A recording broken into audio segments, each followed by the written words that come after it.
My name is Ken Doxey. I'm Professor of Chemistry and also Associate Vice Provost for Academic Affairs. I'm happy to be able to give this guidance workshop for you today. I think there are enough of you and I've enough material to cover that maybe I won't have us go around the room and introduce ourselves, but I will tell you that present with you are folks who will represent the executive administrative side of the process in your departments or colleges. And then there are a lot of associate professors here, which is great. Some of whom I know because I think some of you underwent promotion to associate pretty recently, and so I think it's very interesting and very nice that you're starting to set the stage early as to what path people are expecting you to follow to make the next promotion. And some of you have been associate professors for a longer period of time, and I'm really happy to see you as well. For me personally, I always wonder how anybody would believe this was true, but it really is. It was a bigger sense of relief and accomplishment for me to be promoted to full professor than it was for me to get tenure.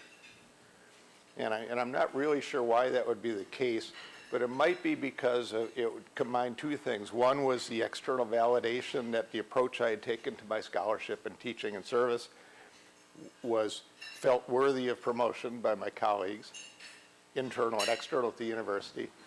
And the other was the realization that I had passed the last time when it really mattered, except for little details like salaries and things like that, what my colleagues thought of my approach. I'm a full professor, academic freedom, I have tenure. I have chosen a path through my career that was individual for me and appropriate for me, and throughout the process I always said, you know, if it doesn't work, I'll do something else. But as a full professor, I could say if it doesn't work, that doesn't mean anything. It worked. I'm here and I'm validated and I do what is right. That doesn't mean I neglect my responsibilities, of course, but it was just a very satisfying place to get. And I look forward to welcoming all of you to that rank as well. A rough overview, I'll talk about the process and the timelines. I'll then kind of intersperse the remaining topics together, the things that we'll expect from the candidates, the things that candidates should expect from their departments and their departmental support staff. And then I'll end with discussing some things that, if they're not addressed, could represent problems in the evaluation of a promotion to full professor, and knowing about them in advance means that they won't be problems, they'll be addressed. I want to start by referring to the collective bargaining agreement. We have a law school representative here, and their faculty are not within the bargaining unit. The rest of our faculty are. If you are represented, in other words, if you're a member of the bargaining unit, whether or not you've joined the union, the collective bargaining agreement pertains to you. If you're excluded from the union, then things are technically, well, they parallel so closely that it's not really worth worrying about the distinction. And the university's intention, to the best of my understanding, is for us to, when we are able, to ensure that all our faculty are subject to the same processes, that we don't have dual tracks that are similar but not quite the same, and it just gets confusing. The CBA has a specific article, Article 20, that talks about the tenure and promotion process. And that article does for tenure and promotion, in particular for promotion to full professor, what most of our departmental documents do. Namely, they reserve it for a small section toward the end that don't really give you much extra information. It basically says things are the same as the tenure and promotion process. And that's not very helpful. And so what I've tried to do is really make this workshop address the things the bargaining agreement doesn't say, and also to clarify the few things it does say specifically about promotion to full professor. One is the most notable exception, and I'm pretty certain everybody knows this, is that if you're considered for promotion to full professor and you're unsuccessful, in the end the provost denies your promotion to full professor. That doesn't mean you have to leave. You have tenure here. You're a valued member of our community. For whatever reason, the evaluation didn't lead the provost to conclude that full professor rank was appropriate. But that doesn't mean we don't want you here. And it certainly doesn't mean that you can't stay here. It can be painful. I've certainly talked with people who've been denied promotion to full professor. The pain varies based on where that denial came from. If your department was supportive and it was a higher level that said no, at least you know you're surrounded by people that thought you merited the promotion. If your department doesn't support you, that hurts a little bit more, but we try to be collegial, and it's a learning opportunity. You learn from your colleagues what could have gone wrong, what could have been done differently that could lead to a more positive outcome, and I hope we lick our wounds and move forward. And there isn't a lot of wound licking, I should say. I've looked over the past 10 years at the history of promotion and tenure at the university, and over the past 10 years, 8 people were denied promotion to full professor. So fewer than one a year. So we're not going to worry about that outcome. Let's talk about what happens to lead to a successful outcome. One thing the CBA doesn't address is when you decide to undergo a review. It's very specific about a tenure review, as is a pre-tenure faculty member's contract. There's a date by which tenure has to be either conferred or denied. That doesn't exist for a full professor or for an associate professor. Associate professors can be associate professors for the rest of their careers at the University of Oregon if they choose to do so. We hope they don't. The CBA requires tenure candidates be notified in the winter term of the year preceding the evaluation that they need to be considered for tenure. Most of them are pretty aware of that. The CBA does not require us to notify associate professors in the, I'll talk about timing in a minute, in the 5th year as a tenured associate professor. It doesn't require us to notify them that, hey, you're eligible to be considered for promotion to full professor. I'm glad it doesn't require us to do that, because this is a much more individualized time scale. The normal time is 6 years. After 6 years as associate, you become full professor. But normal is also 7 years or 8 years.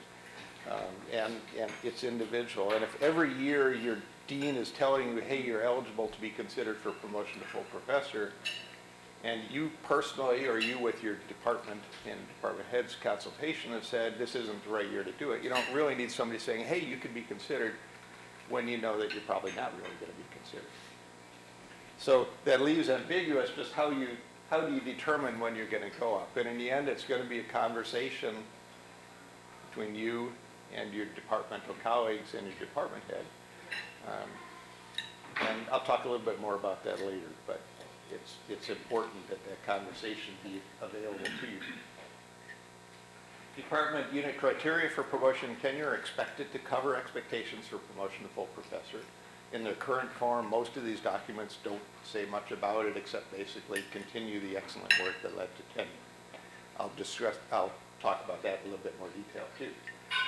And there's a service expectation that is specifically addressed by the CBA in a way that has not been addressed before for any rank, and I will highlight that for you here as we go forward. So in terms of the timing, there's preliminary work needs to be done. These slides look very much like for promotion and tenure, but I've made modifications as I'll highlight. Yes? Yeah, I actually have one question about, let's say you had an unsuccessful attempt at getting full professor. Is that it? You got one shot and then you're stuck at associate again? Or like another 5 years, you're marvelous and you take another shot at it? Absolutely. So there's no, you're not only as a denial of promotion full professor, not a terminal event, but it's not a one-time only event. You can come up again for consideration. The timing is not proscribed. Coming up the next year would be kind of early because you probably didn't hear about your denial until it's really too late to put your materials together to be considered for the next year. And probably not all that much has changed, possibly a book appearance, and I'll talk quite a bit about the book a little bit later. But yes, you can be considered. Probably 2 years out would be the earliest really that could practically work. Longer if it's appropriate, shorter if somehow that could work. So here I've highlighted, for tenure cases, the winter term of the year preceding the decision is when the dean has to tell those people that they're going to be considered. There's no such requirement here, as I just said, but the process is going to have to start in late winter into the spring term of the year preceding the year you want to be considered, for you to get materials ready in time for that consideration to work. that would, again, would be a discussion and a decision that, yes, your department is supportive. If your department's not supportive of your promotion to full professor, could it move forward? It could. Would it be a great idea? Probably not, because you certainly want to start the process with the support of your department. But I could also imagine cases when maybe it's a small department, maybe you're working in a non-traditional area and your department doesn't get it, but you think the community abroad does. There's certainly the opportunity for this to go forward, as do tenure cases, without a positive recommendation from a department. And that doesn't foreordain a conclusion by the provost.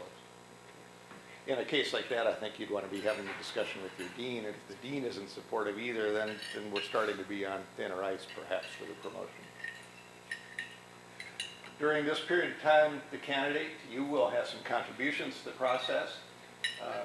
You will help your department in identifying and soliciting external reviewers. I'll talk more about that. Then in the fall of the year that will culminate in the decision to promote you, the department will have a stage of review. Generally, most departments have a personnel committee that prepares an independent report and votes. Not all departments do that. It's not prescribed. There will then be a vote by the full voting faculty, and for promotion to full professor, the voting faculty, unless you have an approved shared governance document that identifies something different, and I think it's probably unlikely, would be the faculty who are full professors. So it's customary that the faculty who vote are at or above the rank being sought. As I mentioned this, it occurs to me that I forgot to acknowledge the people without whom I wouldn't be up here talking to you. So let me take a brief break and point to you. I see Sonia Runberg in the back, and Gretchen Drew, and Tammy Orr was greeting you at the door, but has disappeared at the moment because she got fed up with me forgetting to acknowledge her yet again. But I did. Okay, but thank them, please, with me, because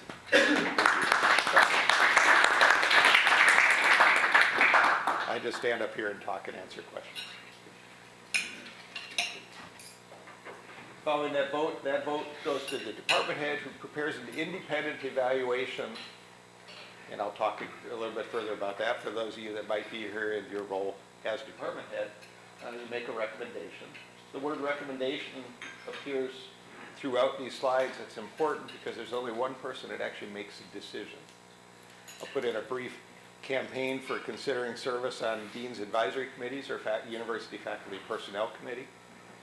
One thing that people tell me when they're considering service on one of those committees is that they don't feel comfortable being the one that pulls the trigger on someone who may not be successful.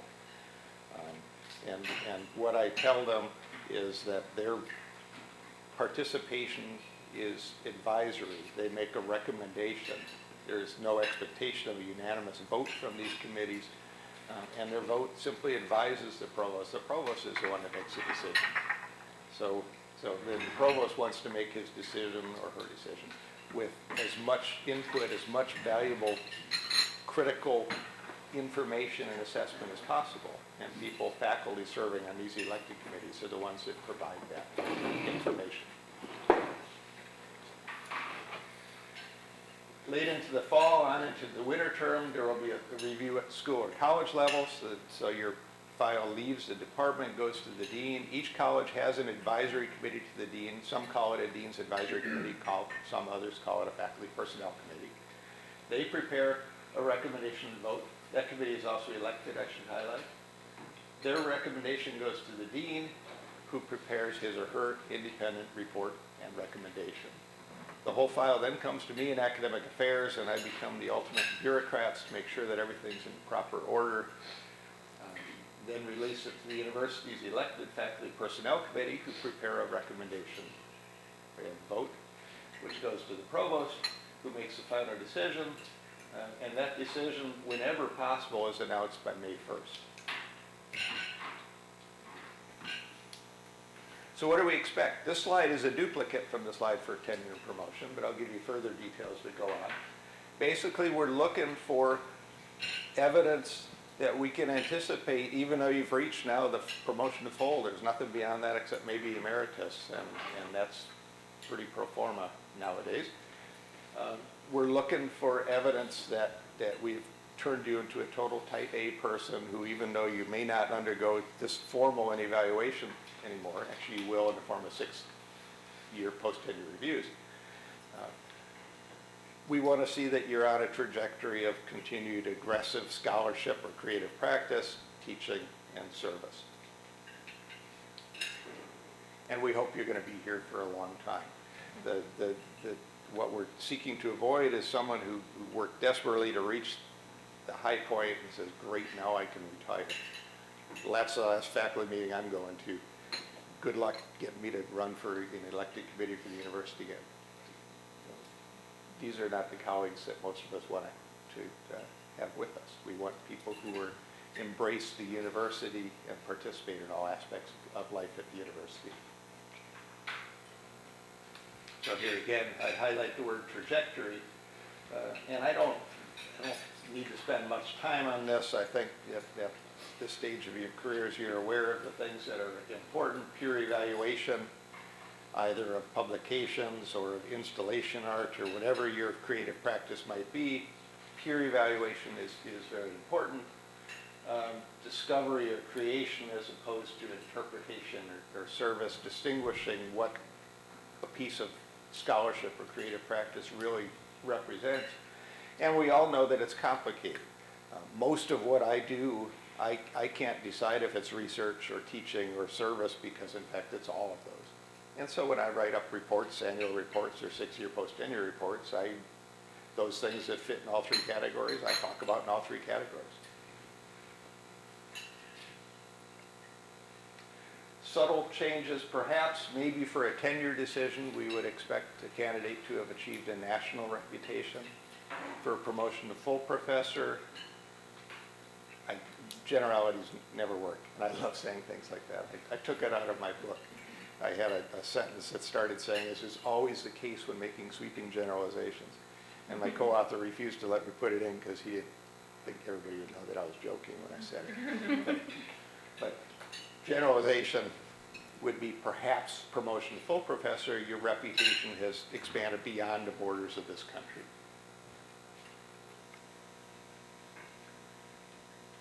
We expect you to meet or exceed the criteria for research or creative practice, as evidenced by the quality and impact of the work and the extent of the work. I guess that's quantity, isn't it? We expect you to meet or exceed the criteria for teaching, and we expect you to meet or exceed the criteria for service. And here now I'm showing you the wording in red from the CBA, and I'll read it to you in case the letter is too small. But the CBA says that a candidate for promotion to full professor should have significant service demonstrating leadership and commitment within and outside the department or unit. That means if you were an associate or an assistant professor and you served on the library committee in your department and some search committees in your department, maybe a university committee, that's great. That's kind of what we look for from assistant professors. An associate professor going to full, we'd want to see that there really was a commitment to service not only within the unit but to your school or college, to your university, ideally beyond as well in some regards, because service beyond the university, say professional societies, editorial boards, is a sign of external recognition of your value to the community as well as other measures might show. And one of our provosts, we've had so many over the past years, I'm starting to forget who said what, noted that whereas a candidate for tenure might be a member of a committee, maybe you were looking a little more often for a candidate for promotion full professor to be a chair of the committee. You're an editorial board member, you're an editor. Not everybody has those opportunities, but just a qualitative sense of the evolution of the service component as well as the research to higher planes, if you will. Timing, a little bit more about it. I'm stressing here again that unsuccessful consideration for promotion full does not mean you have to leave, and I hope you won't if this were to happen to you.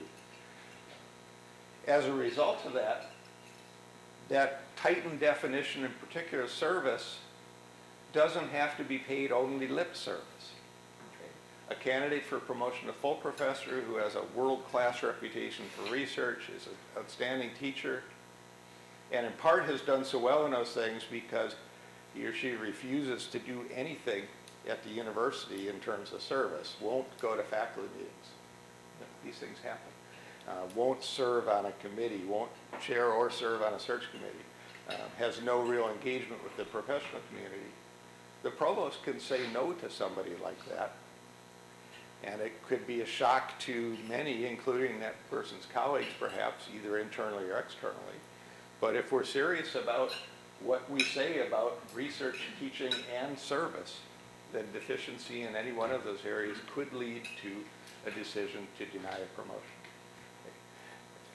Whenever I do these workshops, I feel like I always spend half my time talking about the cases that are unsuccessful, and I already told you that people usually are successful.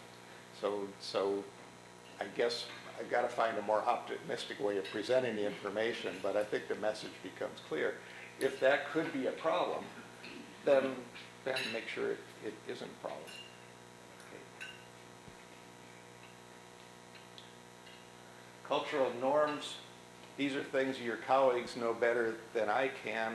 There are disciplines where if you publish, say, a second book while you're an associate professor and you can clearly identify the research and scholarship that went into that book happened after your tenure decision, that's absolutely what it's going to take. You're going to sail through the process. Internal, external reviewers are going to say it's a remarkable level of productivity. There are other disciplines where you're focused more perhaps on journal publications, and there may be norms, their expectation, and there's flexibility in terms of quality versus quantity. But I'm encouraging departments as they develop their criteria, if they say quality is more important than quantity, I will respond saying, can you give a little more guidance? Is it such that in your department that 2 really, really good articles over a 6-year period wouldn't be enough? If so, can you lead the witness a little better? Could you say, while quality is always more important than quantity, a typical candidate for promotion to full professor in our department will have published 6 articles or 8 or whatever the number might be. Leaving room for wiggle, but not leaving it wholly ambiguous in terms of what you might be expecting.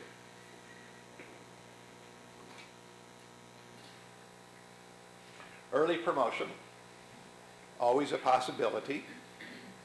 Again, I've said the typical review period or time at associate professor is 6 years, and longer is not at all uncommon, and is nothing to be concerned about.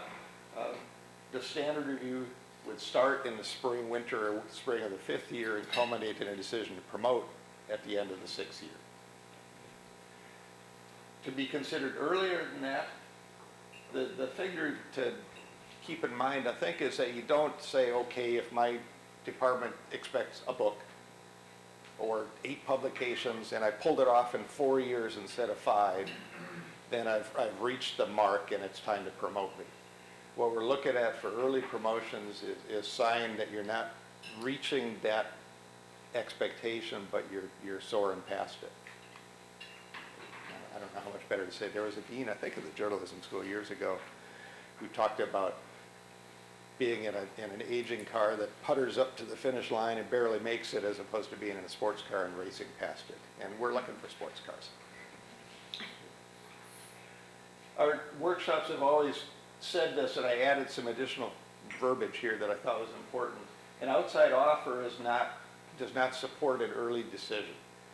If Penn State offers you a position as a tenured full professor, this university can't say, okay, you're a full professor now. We have our processes that we go through. And even when we hire a president, for example, that president undergoes the full and serious evaluation for tenure, okay, and for promotion or appointment as a full professor. We take it seriously. We've always said that. What I want to point out is that we're not inflexible. We're not prepared to have people standing by and poaching all our associate professors in their 5th years or their 4th years, because we don't respond to that sort of thing. In my mind, if one of our faculty is being poached, is that, people know the technical term, I guess, right? If I hadn't already recognized that that colleague was highly valuable and probably meritorious of promotion, maybe the fact that other universities are trying to hire her away should indicate to me that it's probably time for us to be considered. Remember, we talked about the fact that the timing of the promotion is based on a discussion. And that discussion, I think I'll come back to this, can come from either direction. You can talk to your department head, say, hey, I'm thinking it's time. Your department head can also talk to you and say, hey, I think it's time.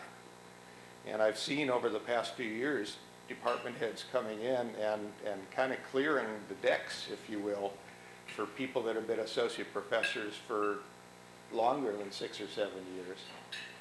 And it's been very interesting to me to see how proactive a department head can be in rallying their associate professors to recognize how promotable they are, or in assisting them to reach the stage where they are promotable. And those promotions that I've seen under these circumstances have sailed through. They've been people that are clearly promotable. So if you're here as a department head, keep in mind that you can help your junior colleagues know when it's time. Credit for prior service, I put up a few times. It's always a complication.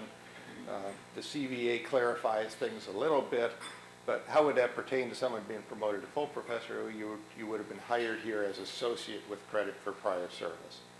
And say you were given 4 years credit for prior service in your first year here, that's your 5th year, it would be considered normal timing to start preparing your documents at the end of that 5th year for review and decision in the next year. You don't have to do it that soon, but if you do it that soon, it is considered an on-time case, not an early case. In terms of what's going to be looked at,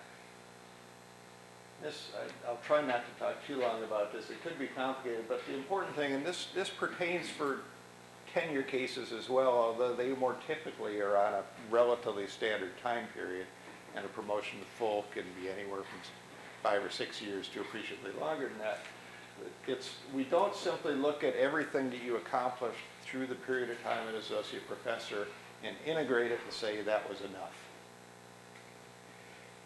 There's a primary focus on the 5 to 6 year period preceding the decision, just like in a tenure case, but there's awareness of the earlier material as well. So again, if you're in a department that expects 8 papers, let's say they're dogmatic, you have to have 8 publications, you got promoted to associate professor, you had 4 publications appear that year, 2 came out the next year, and 1 the year after that, and then 17 years went by, and you put out your 8th publication this year. Does that mean, okay, you finally reached the point? Probably not, because as I've said already, what we're really looking for, what your colleagues are looking for, is a sign that this activity is going to continue. We want you to be type A, but live long and prosper. If I can figure out how to do that, I'll let you know. So it's not just the integrated amount, it's the profile as well. And I picked an extreme case that makes it pretty easy to say that, okay, I'm not sure that one new publication is a sign. I can't draw a graph that convinces me that the slope is in the right direction. It could be a little bump. Okay. So look to develop the trajectory over the relatively recent period of time, particularly if you've been an associate for a longer period of time, to lead people looking at your record to say this is it. There was a period of time there, and there could be lots of reasons for it, including cultural norms. There are areas on campus where an associate professor is just kind of what you aspire to. I think those norms are starting to change, but they're only starting to change. So there could be areas where people have been associate professor for 20 years, and it's just kind of the way it's been, and then that person may decide, or norms start to change, and say, I don't want to finish as an associate professor, I want to be a full professor, and you change your profile. You develop that trajectory that makes it look like things are going really well. Okay. Oh, I guess I've talked about this, long-term associates.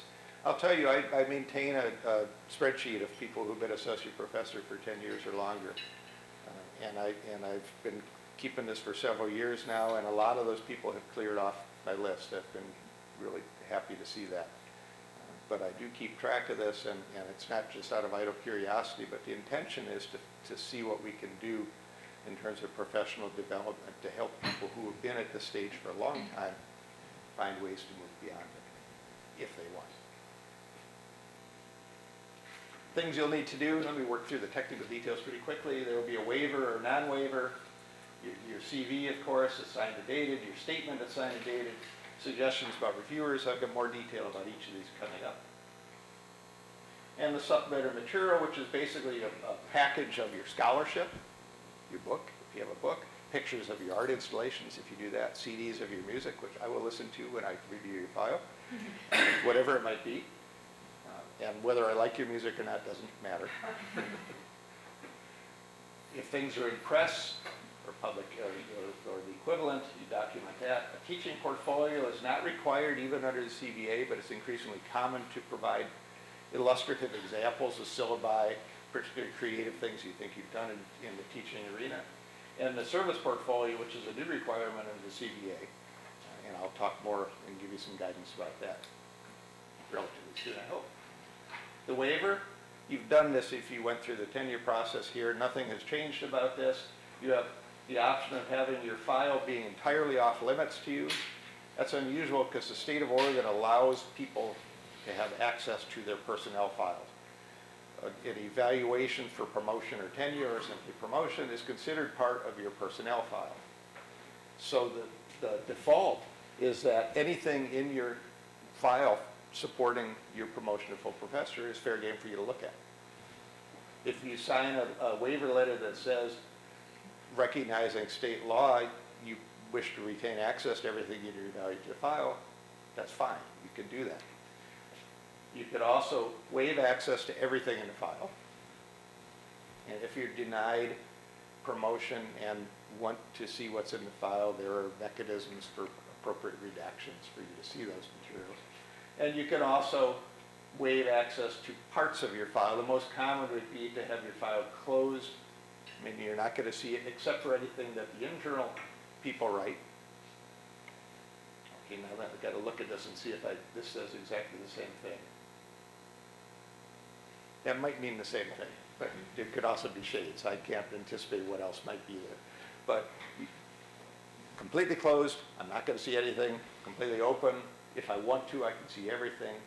Or some custom waiver of your choosing. And this is of your choosing.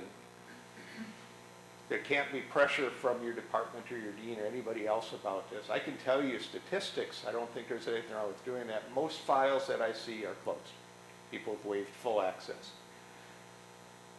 The second most common thing that I would see would be closed except for internal materials. Namely, they don't want to have access to the external letters, but they do want to retain access to anything that's written internally. And the least common, but used, is a fully open file. There are some cultural differences. There are some schools and colleges that historically have used one of these more than the other. But in terms of numbers, probably 90% or so are fully closed, and the other 10% are either open or partially open. You'll prepare, or your department will ask you, you'll tell them what your waiver status is. They'll prepare a letter for you to sign. And that letter has to be signed before the external evaluations are solicited. There have been a few occasions where that wasn't done. External reviewers were contacted, they wrote letters, and then the candidate said, by the way, it's an open file. The university then had to contact the letter writers and say, we didn't tell you that the candidate could see your letter. Do you wish to revise it given that knowledge? And that's an awkward thing. The cases where I've seen that happen, they've said, no, I didn't say anything. I wouldn't be happy to have the candidate see. But that doesn't mean that couldn't happen. So you need to sign that waiver first. Your vita, again, you're associate professors now. You don't probably need to be told much about your vita. It's a full profile.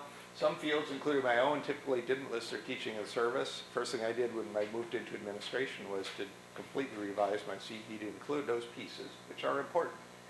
Your education, please include your mentors' names. We don't like to ask former mentors to write evaluation letters about you. It's considered a conflict of interest.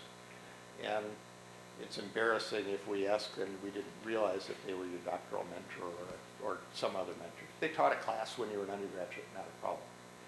But if there are significant relationships like mentorship of a dissertation, we need to know that. And try to distinguish peer-reviewed activities from other activities that may be very meritorious but didn't undergo peer review.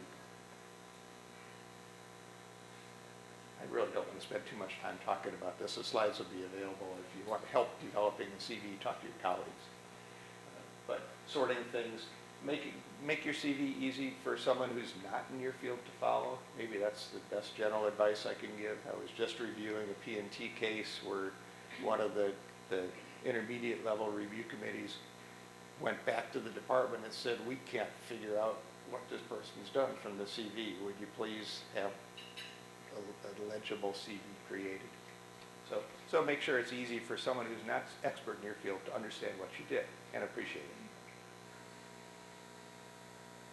Manuscripts, we're talking trajectory. This is the same as for a tenure candidate as well. You want to show what you've accomplished, but you also want to make sure the evaluators can get a sense of what you're going to accomplish in the immediate future.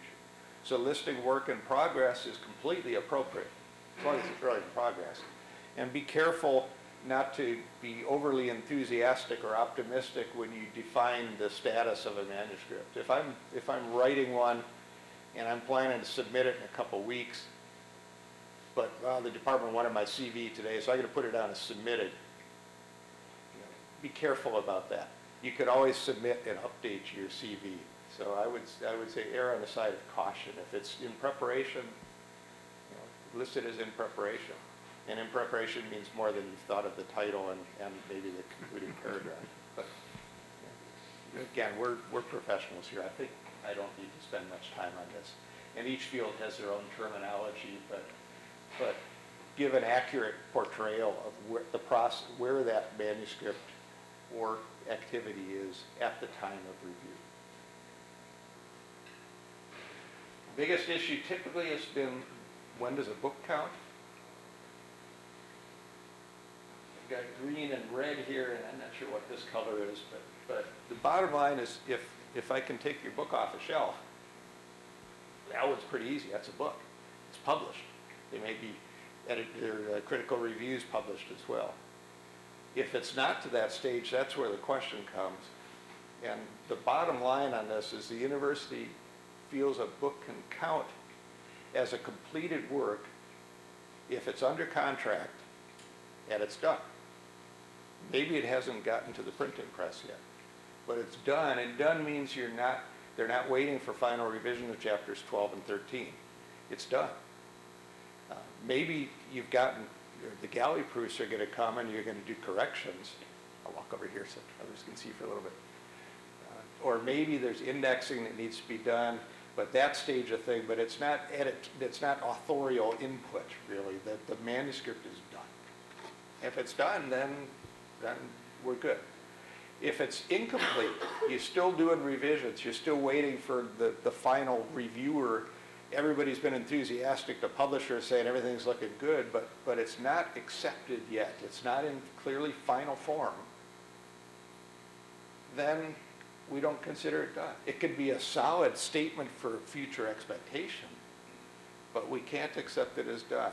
And if I get very cynical about it, I could say the reasoning for that is very simple, and that there's no guarantee it will ever be done. If 11 out of 12 chapters are finished and say, all I need to do is finish this last chapter. I don't believe this would happen, but I think we could all understand that it could happen. What if you never write the last chapter? Then it's never a book, and we shouldn't have counted it. What if it's all done, but you don't have a contract yet? Same deal. Maybe you won't find a publisher. There's always self-publication, I guess, but I don't want to worry about that detail. So the bottom line is, if it's done, it counts. And if it's not done, meaning you're not finished writing it or revising it, or it doesn't have a contract, then it's evidence of future productivity potential, but it's not a piece of work that's completed. I spent a lot of time trying to find standards and descriptions like this on the web, because I always like to draw from other people's experiences. And I'm pretty good at finding obscure things in the web, but I couldn't find any place anywhere where people talk about when is a book a book. And I finally decided that maybe that's because it's not as complicated as all my talking has made it seem. It's a book is a book when it's done. And that makes it maybe pretty simple. List your presentations, conferences, submitted and invited. A lot of people separate them out. You can separate national and international if you wish, and make sure we recognize. All of this speaks to the recognition you're receiving from your professional community. If you're coming up after 6 or 7 years for promotion to full professor and you haven't given an invited presentation or installation or performance or something, that might suggest that your community hasn't gotten to know you very well. And again, we're looking for reputation at this point. Oh, and I had on there, but I don't need to tell you this either. If all your presentations are local or were guest lectures for your colleagues who were out of town traveling and giving presentations at international meetings, you know, that's an important contribution you're making in terms of service or teaching, but it may not be as much recognition of your own scholarly development. Your statement, keeping it short. This is controversial. We don't send it back if it's longer than 5 to 6 pages. But generally we suggest about that range. And it's an awkward document. I've given workshops on writing the statement because you want to impress your colleagues, your professional colleagues, with how good you are and how deep a thinker you are. But yet a lot of the people reading the statement aren't going to have any clue whatsoever about your field. In fact, if they're in your department and they're serving on one of these intermediate committees, they're recused. They leave the room when your case is discussed. They're not even supposed to look at your dossier. So how do you write a document that impresses the professionals and somebody can understand who doesn't know your field? It's an art form. My favorite one was a math professor. Most of our mathematicians are abstract theoreticians. I don't think that's the right term, but any math people here? I can say whatever I want. Good. They're watching. The single best statement I would say I've ever read, most of them are really enjoyable and I learn a lot. It's one of the reasons I like my job so much. Was a math professor who started and he said, I'm going to provide you a general sense of what I do. Proceeded to lay it out in general terms using analogy and pictures and things. And then about the middle of the second page, it said, if you're not an abstract mathematician, you might want to stop here. Then launched into the detailed stuff where they don't even use the same letters as most of us use, so it's really difficult to understand. That statement appealed to the professionals and to the review committees who weren't mathematicians because, and it was, maybe it's obvious in hindsight, they said, this guy is a really good teacher. Because I read that first page and a half and I thought I understood what he did. And then I realized I don't, but what a good teacher. Okay. So that's this issue of balancing the professional versus general readership. Again, using this statement to establish where you're going, not just what you've accomplished, the trajectory, again, make sure to do that. It's not only appropriate, it's important. And then in red here, again, the one major new change under the collective bargaining agreement. And I'll remind you that if you're not in the bargaining unit, that doesn't mean you can't do this. And so what are the two changes? Well, one is this institutional equity inclusion statement. The other is the service portfolio. I was talking before the workshop started. I don't think including information about either of those things would be embarrassing to somebody. And I think to me, if I were going through the process, I wouldn't worry about whether I was a member of the bargaining unit or not. I'd say those are good ideas. I'm going to include that information for my evaluative file. What does this evidence of contributions to equity and inclusion look like? I provided a link here, which is too long for you to copy down. If you go to the Academic Affairs homepage, there's a prominent box on the front page of our site that gives you links to resources for CBA implementation. You'll find this link there. Other things, I should have put a slide in about this, but I didn't, but the Office of Institutional Equity and Diversity, I got those the right order, is planning a campus-wide conference in late May that will highlight some of these issues. At that conference, I've partnered with Yvette, and we are in the process of recruiting poster presenters from the faculty, illustrating the breadth of possible contributions to equity and inclusion that could be present. I thought of doing this poster session because years ago, some of you worry about what the National Science Foundation expects from proposals. I'm in one of those fields. They switched from 4 criteria to 2, and the second criterion was the broader impact of the research. And the whole community just went absolutely ballistic. What does this mean? Does it mean we have to be designing gadgets and widgets, things that make motors run better? Concrete, it's applied research, and the NSF doesn't do that. They were just in a panic. And what we did at the NSF was coordinate a series of poster sessions at regional and national meetings where we invited faculty to come in and present what they were doing in the area of broader impacts. And some of them were doing outreach to underprivileged inner city schools or high schools and things. Things that you might easily come up with, but others were doing things that you might never have considered. Oh, I see. It's not just inventing better devices. It's thinking more broadly about what you're doing and how it could impact society at large. So it felt so much like the anxiety I was starting to feel about this statement about evidence of contributions to equity and inclusion that I thought, let's try to do the same thing locally. And so I've asked the deans to nominate faculty, and that's the stage we're at now, and the deans came up with a nice list of people, and I think Yvette and I are going to try to recruit some others as well, just to put up a poster. If you're not in a field where you do posters, it's just like a 4x8 sheet of cardboard, and you can make a really fancy color printed poster. I was at a pharmaceutical conference, or one of the posters was a single handwritten sheet of notes with a thumbtack through the middle of it. Could probably do better than that. But then the idea is to let people see that this is not, for most, if not all of you, this isn't going to be something that you suddenly, oh, now I got to wait 5 more years for my promotion because I have to start doing this. I hope you are already recognizing what you do, or you'll see with the help of this set of presentations that most, if not all of us, are routinely doing things that ought to be interpreted in this light, even if we hadn't really thought about it that way. Okay. So I hope that will help a little bit, and do go to this link. There's quite a bit of additional information there. Yes?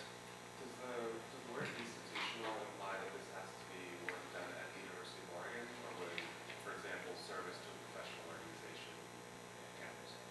Absolutely. And again, I will try to illustrate this at the poster session, but this is very broadly interpreted. What are you doing as a faculty member of the University of Oregon, as a human being, that addresses issues of equity and inclusion? And it doesn't have to mean only at the university. Statement. I changed this wording a little bit from the tenure one. It's a significant, or focus on research and teaching, less so on service. Service is more important for this promotion. In the end, I think your statement will probably still spend less time addressing service than the other issues, and so I thought I'd be honest about it. It's a significant focus on the first 2, perhaps less so on service. But make the case. If you need to write 3 pages about service and only 2 about your research and teaching, do that. And as always, use your statement to help people who aren't specialists in your field, who don't know you personally, understand anything that might be unusual. If they're co-authors, and you're not the first author in every one, and everybody always looks to see how many papers you're first author on. Well, most of mine I'm not, because the cultural norm in chemistry is for me to list my name last. Some chemists list their names in alphabetical order, and I think business school may do that as well. There are some units that do that. And if you're a doxy, you're pretty good most of the time. If you're a Zizix, you're in trouble. Unless you tell people, hey, look, they're alphabetical order, and then use your statement or use your CV to establish what your contribution was. Don't leave it to people to try to figure out, because they're always, it's human nature. When you're doing an evaluation, you're being critical. You're looking for the warts, not for the flowers. And so you find a list of 6 co-authors and the candidate's listed 4th. The tendency is to decide that, oh, you must not have participated much in that project.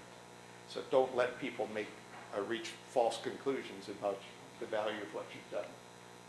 Gaps. I always kind of hesitate to say that. You know, the typical time scale is 5 to 6 years, 7 or 8 is normal. If it's year 27, you know, you don't have to, but you might want to consider helping the reviewer see, if not where you were, at least to see where you are now and how it's the right time and things are progressing at the rate and stage that you expect from a full professor. You don't have to. It can be intensely personal things that is none of anybody's business. But to the extent that you can help people get over any difficult to understand gaps, you consider using your statement to do so. External reviewers. I spent 11 years with the NSF doing this. I'm pretty good at picking external reviewers. I think I could probably do it for all of you. But I won't. I'm preparing a guidance document because this year we had a lot of trouble with people choosing reviewers that didn't seem to be appropriate for various reasons, in particular conflicts of interest. So that guidance document is going to go out to deans and department heads probably next week, because this is the season. People are starting to choose reviewers for cases now. As a candidate, you can suggest external reviewers. The department will independently come up with their own list of external reviewers, and the department actually picks the reviewers. You only get to suggest them. Unless you suggest close personal friends and coworkers, your department head will almost certainly choose some from your list. They need to retain a majority that were not tainted, wrong word, because you all will choose totally appropriate reviewers. But we need a majority that weren't suggested by you. If you and the department both suggest the same person, those lists were created independently, and the tie goes to the department. So the department thought of that person, you thought of the person too. It's okay, we mark that as suggested or chosen by the department and not suggested by you. My recommendation, and I did this to NSF as well, is if you give me a list of 27 people, every specialist in your field who would be appropriate, and I have to maintain a majority of people that weren't the ones that you suggested, well, I guess this helps. But what I always told people was, don't tell me the obvious ones. I'm smart enough to figure those out. Tell me the people who would be the best people in the world to review your case that I'm probably not educated enough to think of. Those are the ones that are going to be really valuable. That adds the dimension. It guarantees we got absolutely the right reviewer for your sub-niche of scholarship, and I probably wouldn't have figured them out. I think those are the best suggestions you can make. Just one question, Sam. If we have a colleague that we really don't respect, and would rather not be, is that sort of advice? Yes, and in fact, the guidance document will include that. If there are people that shouldn't review your case, you competed with them for a grant and you got it, and they're bitter about it. There's no formal document in the CV or otherwise that calls for this, but the guidance document will provide a list of people to say, respectfully, don't use these people. And you know, if you choose every expert in your field, because you don't want anybody who knows what you're doing to evaluate what you're doing because they won't like it, you're not going to do that. I had one colleague at the NSF who almost got us into significant trouble because he, out of curiosity, would always send a proposal to review to one of the people on the person's list of people not to send it to. It's bordered on criminal activity as far as I was concerned. My advice to people through the 11 years I worked there was, if someone tells me don't use Professor X, I won't use him. There's lots of other people I can find that I'll evaluate. My experience was people that said don't use Professor X because he's got a vendetta for me and he's going to hammer me, use Professor Y instead. So Well, actually, you know, I used Professor X, and Professor X really liked what you're doing. And I used Professor Y too, and he hated it. So there was a sense people didn't really know. When they tried to game the system, they didn't know who was going to support them and who wouldn't. But if you're in your field, you wrote a critical book review and just panned somebody's work, well, you probably shouldn't ask them what they think of you. And that's completely fair to do. Some departmental responsibilities. Most of the teaching evaluation section is to be prepared by the department. You prepare the teaching portfolio, but the department will put together the list of courses you taught, a summary table for quantitative evaluations, comparisons to department, list of teaching awards. I don't know, it's on this page, but you probably know better than your department if you won an award, so you might consider providing that. To sample the evaluation, the quantitative summaries, qualitative comments that are signed. You get all your comments signed or unsigned, but the university only looks at the ones where a student has committed to identify him or herself. Peer evaluations, there should be one in there at least every other year since you got tenure. After about 6 years of this being Senate legislated requirement, I'm starting to see a number of promotion to full professor files that have at least a teaching evaluation, a peer evaluation every other year. It's the department head's responsibility for this to be carried out, but, and many of you, if you're considering being promoted next year, it's too late if they haven't done it, but at least remind your department head if they haven't peer evaluated you recently, hey, can you get on the bandwagon here because we're talking about putting a file in pretty soon. We've never bounced a promotion to full professor because there wasn't the sufficient slate of peer evaluations there, because we didn't see that it was appropriate to punish a candidate for a failing of the department head. And that's still true, but I think we're interested in ensuring compliance to the extent we can. So help your department head if your department head is not helping you.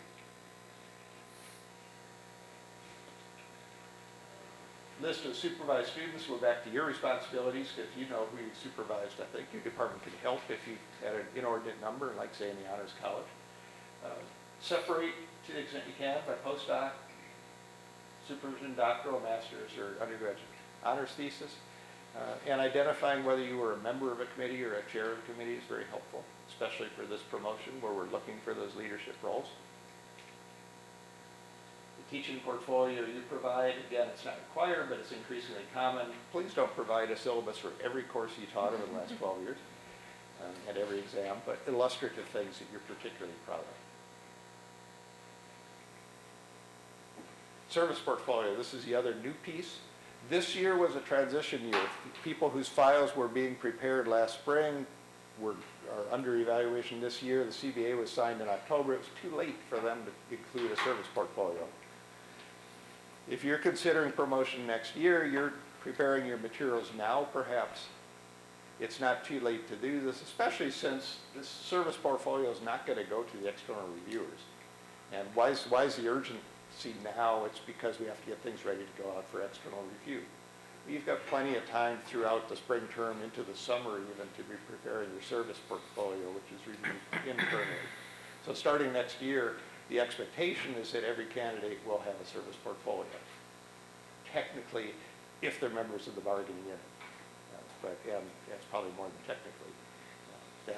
That's the requirement for members of the bargaining unit. If you're not, if you're excluded from the union, if you're a member of the law school faculty, you don't have to do this. But I think you should. It's a helpful piece of information. Again, service is a key component for promotion to full professor. It plays a bigger role than it does in the tenure case. I don't think we've ever turned down a candidate for tenure because he or she had insufficient service. Because if we did that, we're saying, leave our university.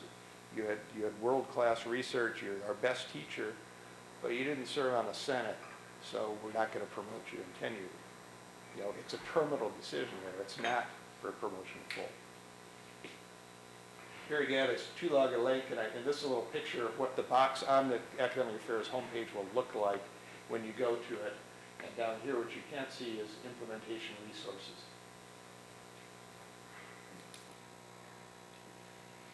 Last little bit here. things that could lead to complexity in the review of your case, and so we'll know about it ahead of time, and so these will be positive features of your file because these things won't arise. We already talked about timing of early case versus on time. We're not just looking to clear the bar, but we're looking to soar over it with a couple feet to spare. Again, this notion that we don't make decisions because other people made decisions. That's really the best way to translate that. Berkeley offered you a full professor slot. We can't just do that. Okay, we won't just do that. We can't just say, okay, we'll make you a full professor too. At an extreme, I lost a colleague last year who had just been promoted to associate professor. Incredible. Most of the external evaluators said you ought to just promote him to full professor. And it was a consideration for tenure and promotion to associate. He sailed through that almost immediately because here's the downside of asking other people what to think of your candidates. People liked him. He got an offer from another school as a tenured full professor, and we talked about what we could do. And although his promotion to associate had just happened in the fall and it was a couple months later, the decision was made that his file would support an evaluation for promotion to full professor. In the end, he said, don't do that because I'm leaving. It was a job that was the right place for him to be in, and I'm happy that he found such a spot. I wish it had been here. But we didn't go through the process, but we could have. External interest led us to recognize what we already knew, and that is this person could be a full professor. He could undergo an evaluation by our university system that would lead to a positive conclusion regarding promotion. So although the outside offer doesn't drive a decision, we're not idiots. It can drive a consideration. Parental leave stops the clock. Leave without pay stops the clock. You need to declare that at time. You have a child, you say, I want to delay my consideration for you. That's critical for a tenure consideration. It's less so for this because we're not on these hard and fast requirements that you must be considered by such and such a date. But you want to bank that because you think it's going to slow you down. A couple of years later, you say, it didn't slow me down. I'm in my 5th year as an associate professor. I want to be considered for promotion full, but I took the year off the clock, so it's going to look early and they're going to have higher standards for me, and now I'm nervous. You don't, in the end, have to use that time that you were allowed off. Okay, so it does. You have it. If you wait an extra year, it's an on-time consideration. If you don't use it and you come up as originally scheduled, it's still an on-time consideration. Okay, is that clear? Question about administrators. So a lot of our faculty members can have split appointments or things. How does that affect the timing?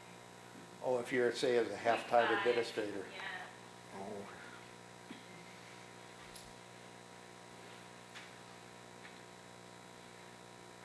I don't know that I have a solid answer to that, but I guess I'm just gonna answer. I'd say that if a person were at, say, a 0.7 faculty appointment, 0.3 or any, I'll take any. Consideration in the 6th year, I'd still like to view it as on time. We do change things for the tenure clock. If you're at a 0.5 FTE faculty appointment, then technically there's 12 years before the tenure decision because that leads to a 6.0 FTE. Now I'm wishing, this is the first time I wish Jane Gordon, our CBA specialist, were here. But I don't think the tenure and promotion article addresses time and FTE. The NTTF promotion one does specifically address FTE, but promotion tenure I don't think does.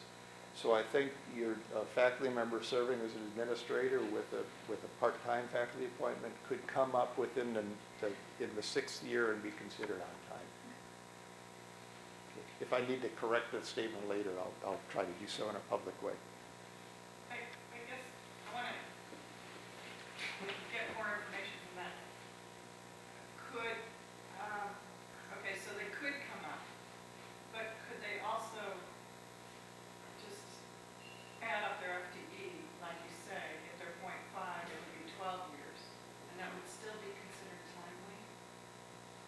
Yeah, I have no problem with doing that, and that would be a good thing to do, I think, in terms of helping address to the external community in particular, how to understand, how to evaluate the case. Right. And- Yeah, so it's, and again, there's no required time to come up, and so these calculations, nobody really worried about them that much. But you're right, then let's use that as a good concrete example. You're at 0.5 FTE Yeah, for 12 years, and your productivity is kind of comparable to what a full-time person would have done in 6 years. right. Then take advantage of the fact that you had a 0.5 FTE and make that clear to everybody evaluating the case. Right. I think this is one, in the CBA, we tried very hard to clarify the period of time to review, Right. but I don't think we talked about this one. So this is one where I think the candidate and the department head supporting the case can do their best job to make it, to give it the proper interpretation of.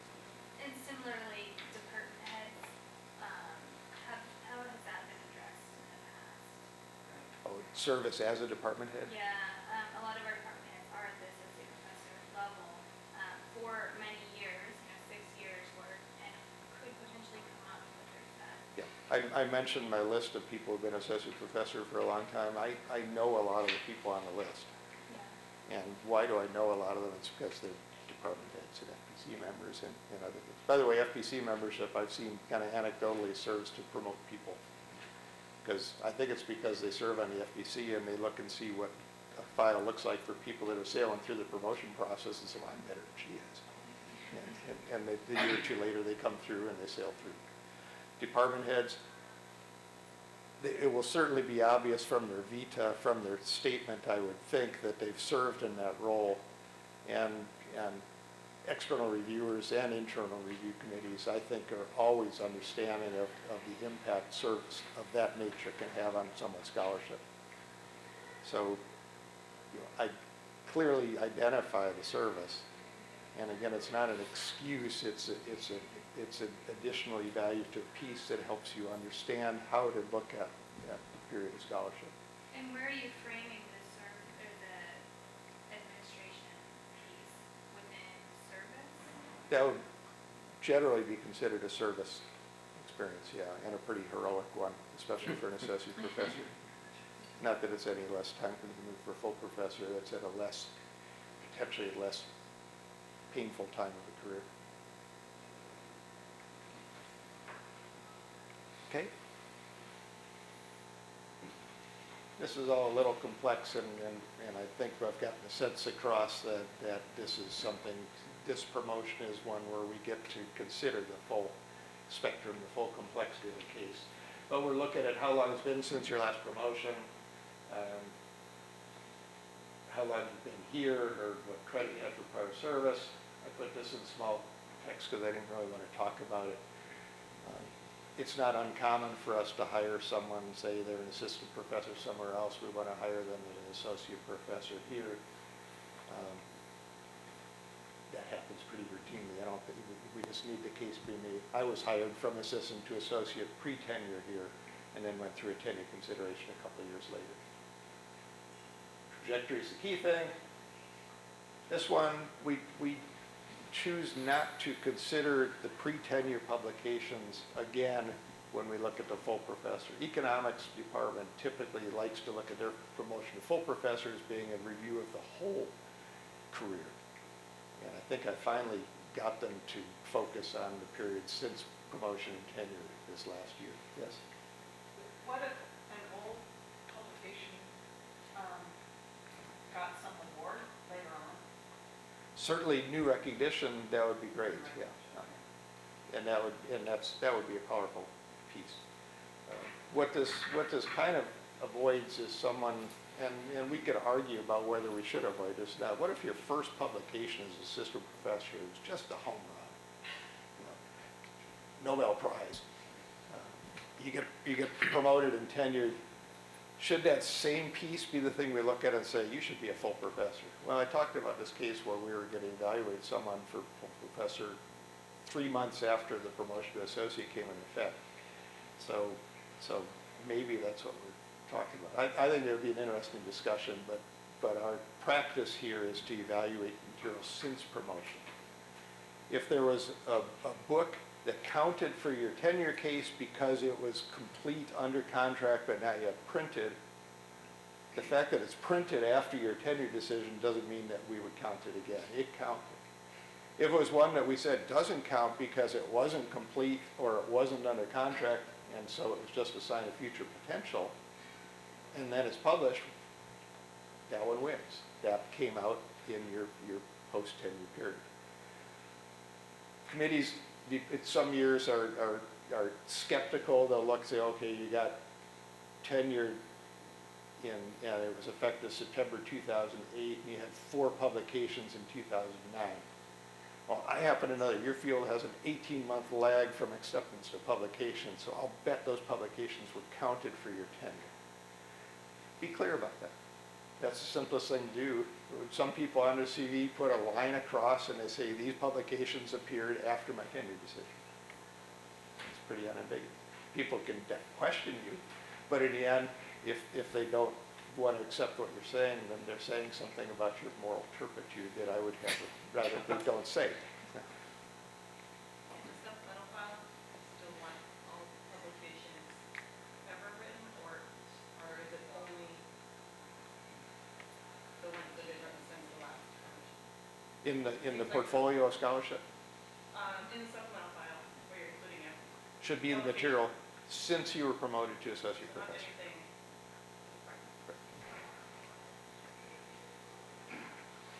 I talked a long time about when a book is a book.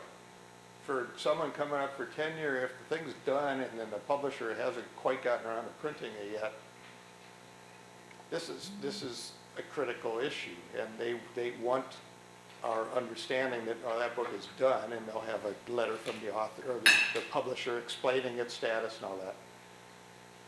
If you're being promoted to full professor and you're in that sort of stage with the book, you know, I've seen them go forward, but think about whether you might just wait a year. And then the book is in covers. You can send copies to the reviewers. They might have 17 5-star reviews on Amazon. There could be external validation of the book. It makes it a very strong supporter of your case, as opposed to a thing where you say, well, that one just kind of squeaked in. Looks good, but it was at the last minute, and I'm worried about trajectory. So in the end, it's up to you and your department head and your dean. But if you're at that, if you're starting to sweat because you've submitted your final revisions and it's October, and you know that the dean's advisory committee is going to meet in January to look at your case, and you haven't gotten the final acceptance yet, but it might come in just in time, and you'll fire it off to the committee. Maybe it's less stressful to wait a year. So, okay, this is fine tuning of what is book, but let's say galleys are not available when the materials go out to outside reviewers in May, but galleys are very much available, and possibly even the book by the time the book gets taken. Is that good? Yeah, it's all sort of shades of it's comfort level, really.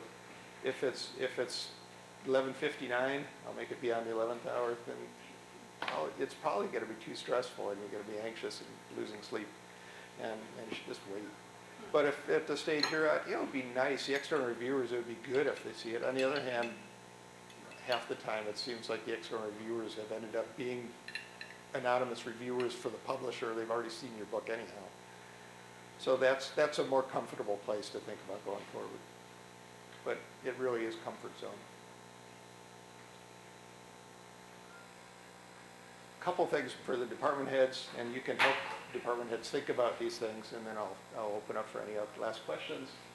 We'll all be going through this, making our criteria explicit and communicate it to all our faculty. The CBA is calling for that. Those revisions will be underway as soon as we deal with some of the more desperate matters that we've been dealing with. In the current form, I already mentioned, most of them don't spend much time talking about the promotion of full professor, nor do most university documents, nor does the CBA, but see if your colleagues can be a little more thoughtful about this as they undergo these revisions of the criteria statements. department heads should make sure that faculty are being evaluated. Most departments have annual evaluations tied to merit increases and things like that, when those are available. Make sure that those are happening, and that your colleague is getting the feedback from those evaluations, so you can make improvements if they're necessary.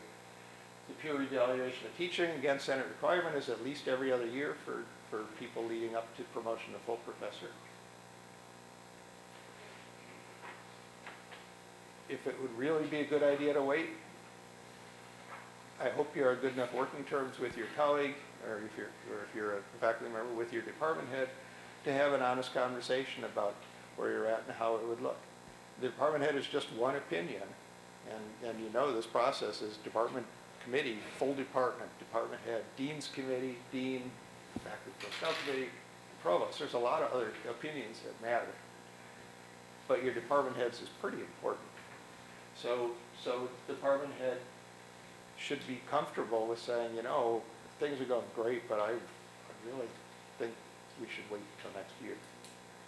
And at the same time, I mentioned this, a department head that talked to some faculty who'd been associate professors for longer than they probably needed to be and said, hey, let's do it. Let's get you promoted.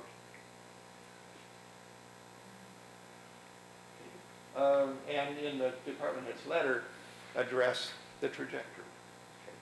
So don't make the mistake of just integrating like we talked earlier. Choose a good set of reviewers. Again, I've got a guidance document that will come out very shortly that will go directly to deans and department heads that I hope will be helpful to you. If it's not right to me, and I'll try to make it better. Focusing on the record, not the person. We all like, I hope, our colleagues, but whether we like them and think they're terrific people doesn't materially address whether or not they're promotable. So the report should be detached and analytical. It's not just echoing the department. Oftentimes it is, because the department discussion captures precisely what the department head is thinking as well.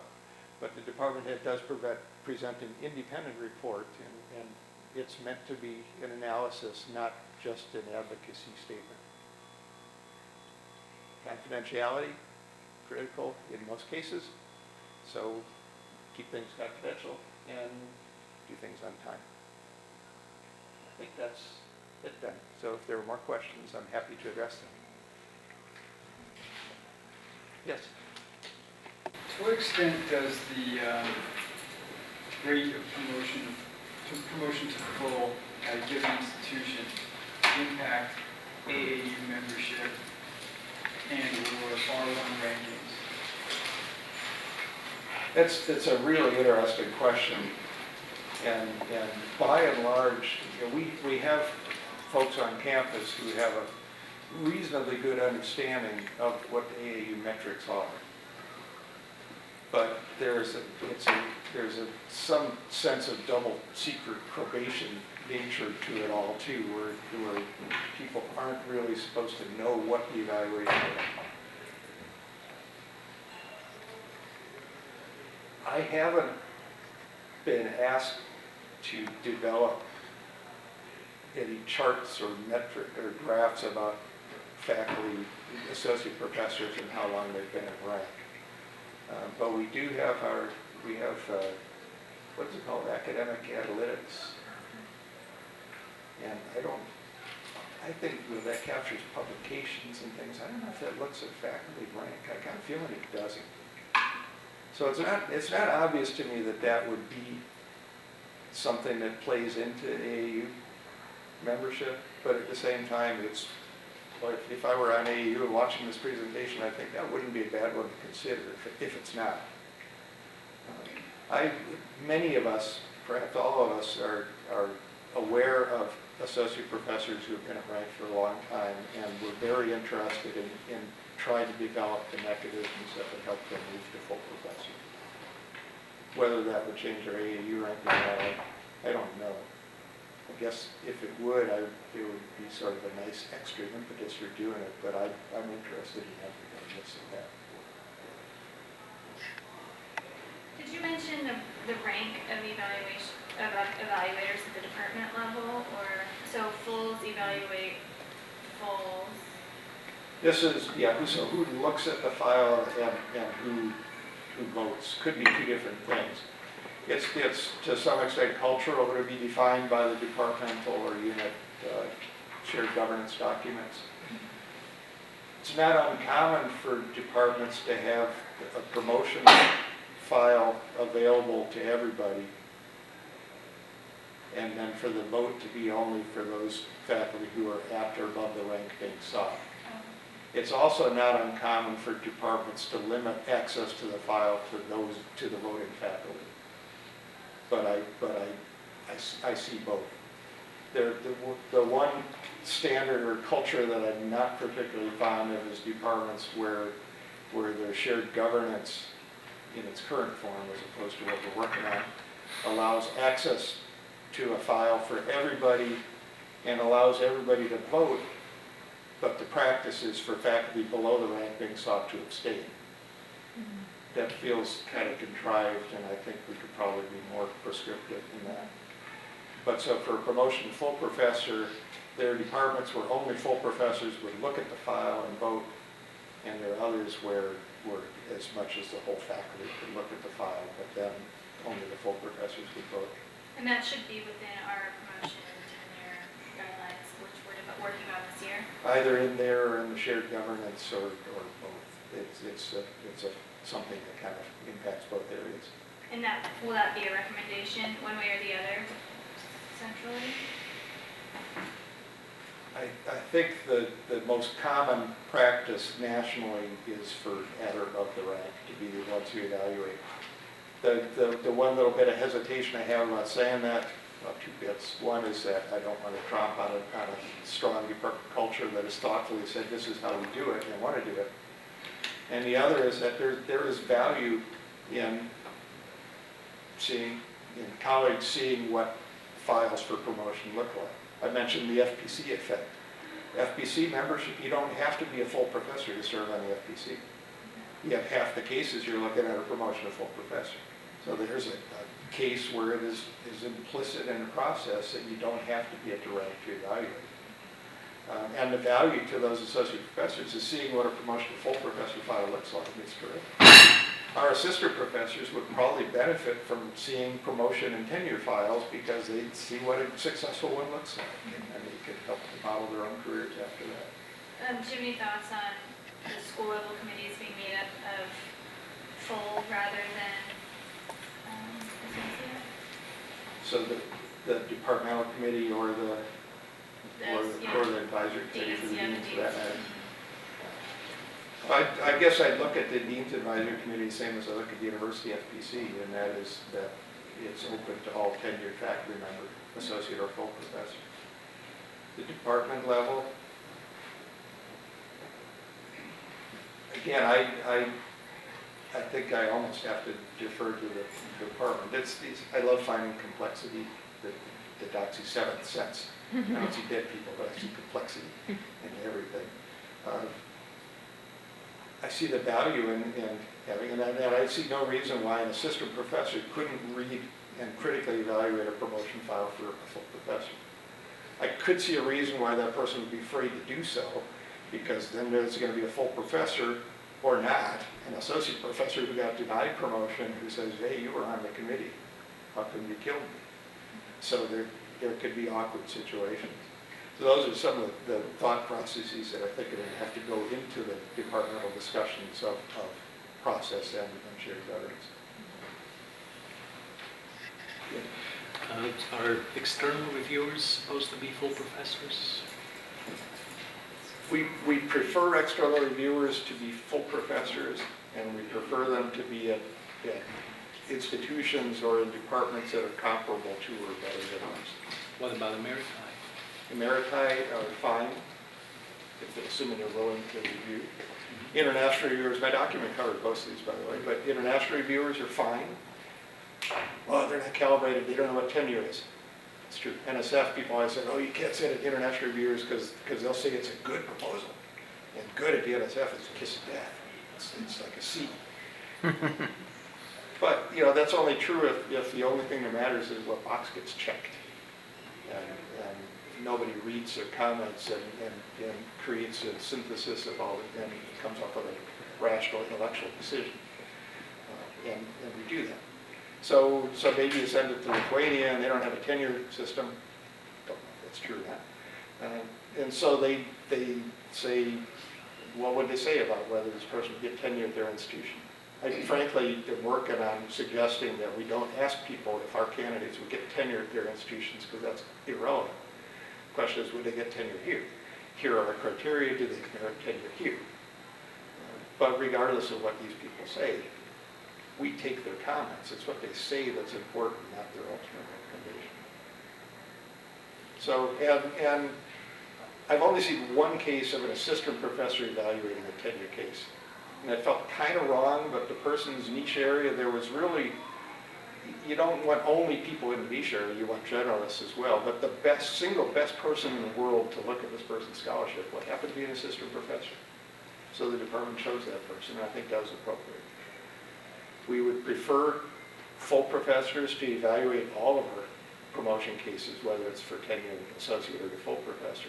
But we recognize that the best people in a field, especially if we're really at the forefront, we're in the evolving fields, really developing fields, people might not be full professors yet. We tend to focus on AAU institutions for our reviewers. But I don't know, if you're a sculptor, is Harvard the best place to go? It's probably a school that most chemists haven't heard of. Doesn't mean it's not the right place or the right reviewer. It probably is. You mentioned that it's not the time for negotiation when you're thinking of promotion to full professor, especially if you have outside offers. But what leeway is there to negotiate salary when you're being promoted, or to negotiate other forms of enhancement to your professional profile, such as having doctoral lines associated to your professorship, or even an endowed professorship? Most of that is going to be a departmental and dean level discussion and determination. The CBA calls for a mandatory salary increase upon promotion. I don't believe it's, again, Jane again, I don't believe it is a cap. So if it calls for it, Sonia might look. We could all look at it and see it's in there somewhere, whether it says 8% or if it's at least 8% upon promotion. But I think there's the opportunity at that point for further adjustment.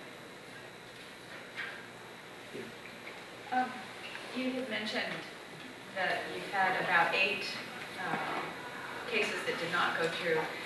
Can you tell us, was there a common theme for why it did not succeed, or were the reasons quite varied? I'm just looking at potential pitfalls and how we can help faculty avoid those traps. Eight's a small enough number that I'll be cautious, but probably what more often than not related to a status of a book publication. Maybe it's not more often than not. It only has to be 4 to just be equal. I've seen cases where the book wasn't quite finished. One was interesting. It was nobody noticed it until it got to the FPC that the book actually wasn't finished. So somehow everybody thought it was done, and there were enthusiastic support. And then at really the last minute, there was a recognition that, hey, wait a minute, the publisher hasn't said the final manuscript's been submitted. So that ended up, I don't think it was negative, but I think it was withdrawn. Came back the next year, just say it through, because then it was complete. There might have been 1 or 2 where the service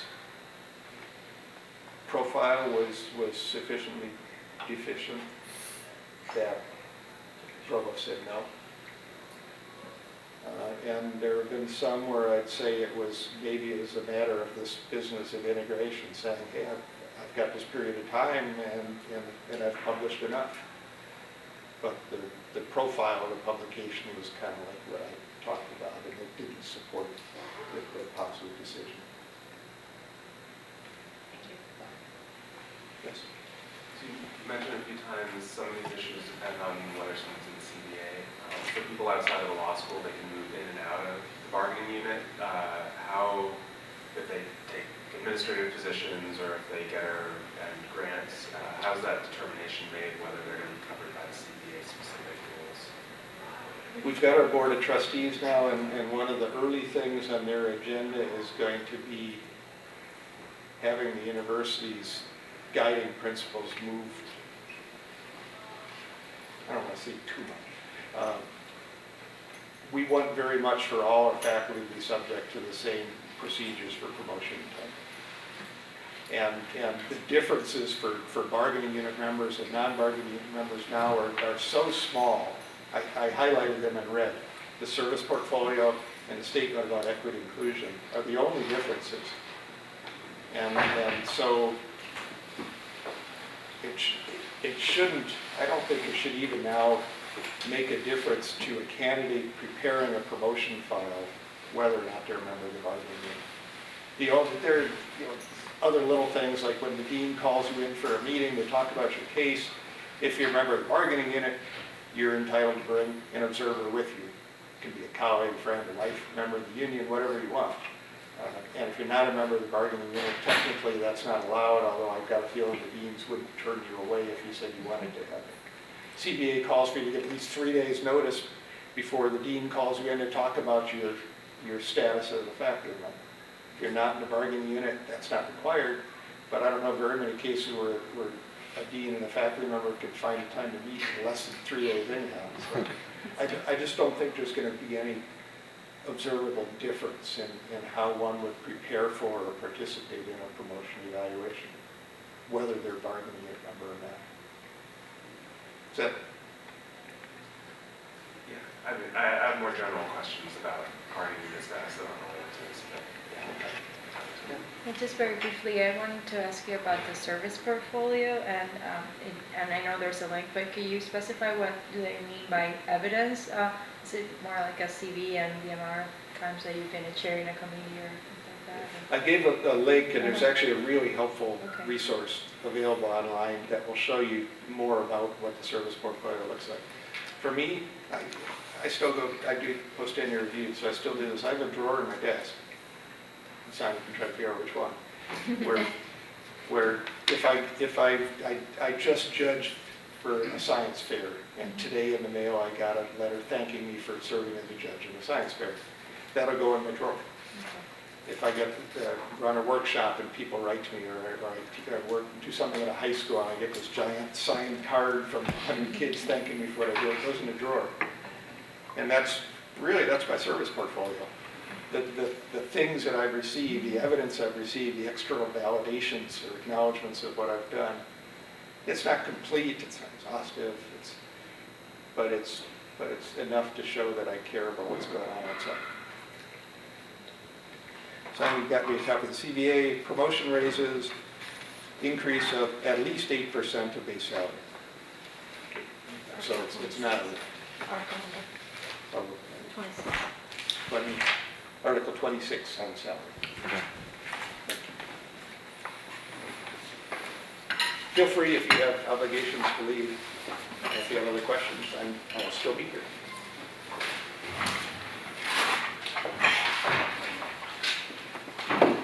Thank you. Thank you.